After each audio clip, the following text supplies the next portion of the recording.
தாவேக அரசின் புகழ்பாடும் புலவராக வைகோ மாறிவிட்டார் என புதிய தமிழகம் கட்சித் தலைவர் கிருஷ்ணசுவாமி விமர்சித்துள்ளார். சென்னை நுங்கம்பாக்கத்தில் உள்ள புதிய தமிழகம் கட்சியின் தலைமை அலுவலகத்தில் கிருஷ்ணசுவாமி செய்தியாளர்களை சந்தித்தார். அப்போது பேசிய அவர், குதிரை பேரத்திற்கு புற்றுப்புள்ளி வைக்க கட்சித் தாவல் சட்டத்தில் திருத்தம் கொண்டு வர வேண்டும் என்று வலியுறுத்தினார்.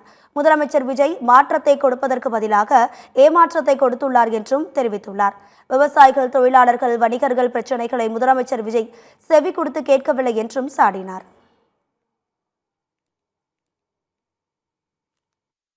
தமிழ்நாட்டில் விஜய் அவர்கள் பதவியேற்றது முதல் பகிரங்கமாக சட்டமன்ற உறுப்பினர்களை வேறு முகாம்களிலிருந்து இழுக்கக்கூடிய குதிரை பேர நிகழ்ச்சிகள் நடந்து கொண்டே இருக்கின்றன. எனவே இதற்கு முற்றுப்புள்ளி வைக்க வேண்டும் என்று மேதகு ஆளுநர் அவரிடத்தில் நான் முன்னெடுத்தேன்.